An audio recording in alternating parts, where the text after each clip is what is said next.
হলো যে বাংলাদেশ থেকে আমাদের যে ওয়েস্ট বেঙ্গলে অথবা ভারতে খুব বেশি মুসলমান মানুষ আসেনি। দেশভাগ হওয়ার পরে মূলত হিন্দুরাই একে একে কেউ কেউ এসছে 52-র আগে, কেউ কেউ এসছে 52-র পরে, কেউ কেউ 71-এর পরে, কেউ কেউ হয়তো 2014-র পরে।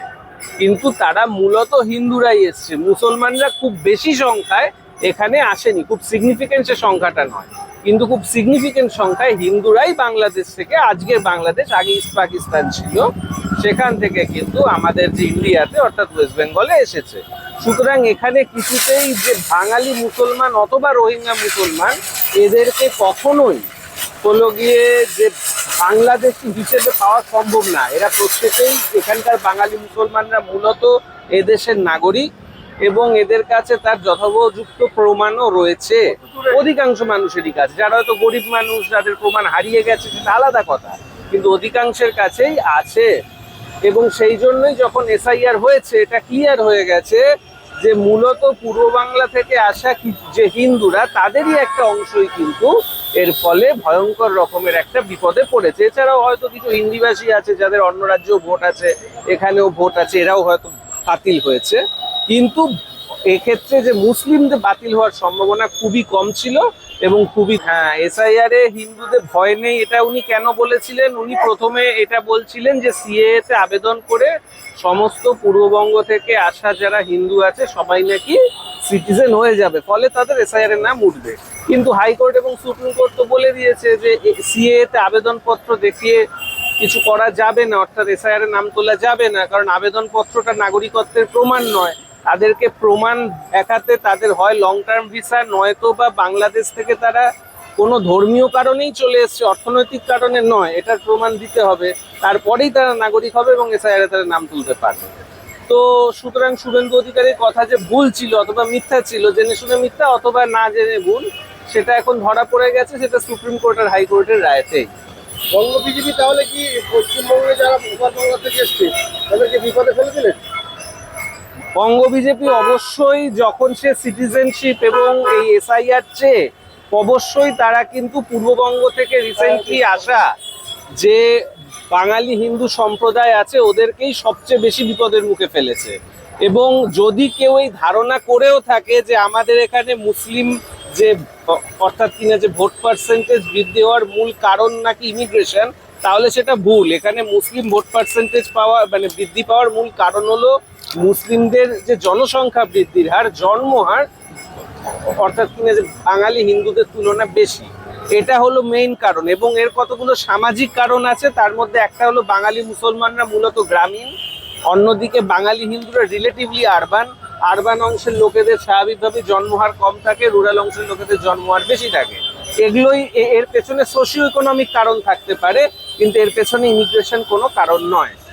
কলকাতায় আমি বহুদিন ধরে আছি, 1988 সাল থেকে শুভেন্দু সুকান্ত প্রকাশ হয়েছে, সেটা খসড়া তালিকা। আপাতত শুধুমাত্র ওদেরই নাম বাদ গেছে যারা কিনা হয় কিনা যে মৃত, অথবা যাদের অন্য কোথাও কিনা যে তাদের যে অ্যাড্রেস চেঞ্জ হয়েছে, অথবা যারা যাদের আর কি যে ডুপ্লিকেট ছিল, একাধিক কার্ড ছিল, এরকম 58 লোককে বাদ গেছে। এবারে ছাড়া যে খসড়া লিস্টটা তৈরি হয়েছে, বলা হচ্ছে এর মধ্যেও নাকি 1,90,00,000 লোককে আবার হিয়ারিং এ ডাকা হবে। যদি সত্যি 1,90,00,000 লোককে আবারও হিয়ারিং এ ডাকা হয়, তাহলে বুঝতে হবে যে এরা কিন্তু এই যে হয় মৃত, নয়তো বা ওমার হলো অ্যাড্রেস চেঞ্জ অথবা ডুপ্লিকেট, এরকম কোনো বিষয় নয়। এদের যে বিষয়টা হয়েছে সেটা সম্পূর্ণ আলাদা কোনো বিষয়। সে বিষয়টা অনেক ক্ষেত্রে বলা হচ্ছে যে তাদের যে বাবার নাম, মায়ের নাম, কোথাও কোনো সব অসুবিধা আছে, মা বাবার নাম এক ইত্যাদি অনেক কথা বলা হয়েছে।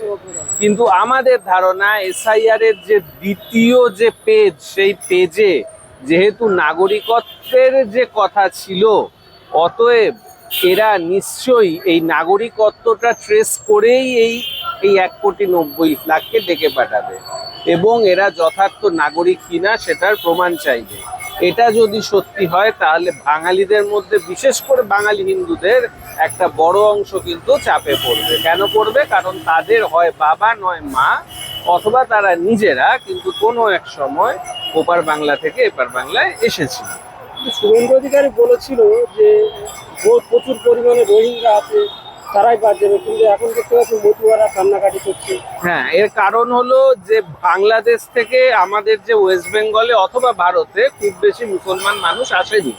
দেশভাগ হওয়ার পরে মূলত হিন্দুরাই একে একে, কেউ কেউ এসছে 52-র আগে, কেউ কেউ এসছে 52-র পরে, কেউ কেউ 71-এর পরে, কেউ কেউ হয়তো 2014-র পরে, কিন্তু তারা মূলত হিন্দুরাই এসছে। মুসলমানরা খুব বেশি সংখ্যায় এখানে আসেনি, খুব সিগনিফিকেন্ট সে সংখ্যাটা নয়, কিন্তু খুব সিগনিফিকেন্ট সংখ্যায় হিন্দুরাই বাংলাদেশ থেকে, আজকের বাংলাদেশ, আগে ইস্ট পাকিস্তান ছিল, সেখান থেকে কিন্তু আমাদের যে ইন্ডিয়াতে অর্থাৎ ওয়েস্ট বেঙ্গলে এসেছে।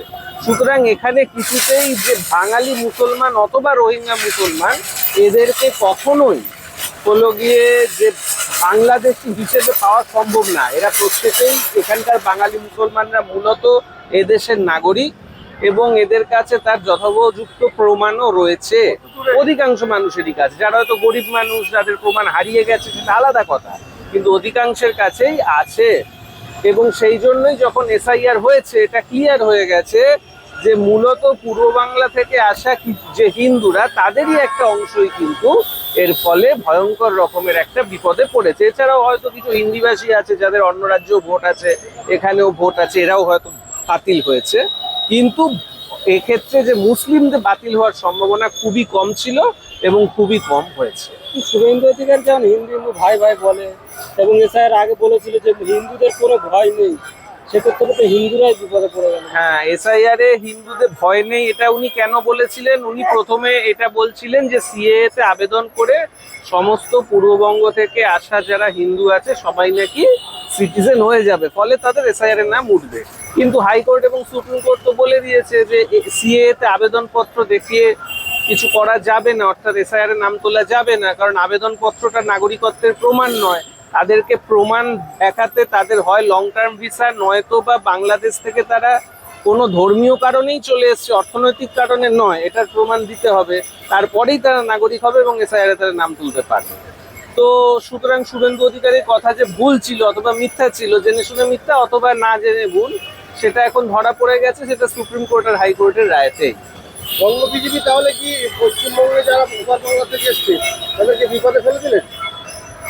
বঙ্গ বিজেপি অবশ্যই, যখন সে সিটিজেনশিপ এবং এই এসআইআর চেয়ে, অবশ্যই তারা কিন্তু পূর্ববঙ্গ থেকে রিসেন্টলি আসা যে বাঙালি হিন্দু সম্প্রদায় আছে ওদেরকেই সবচেয়ে বেশি বিপদের মুখে ফেলেছে।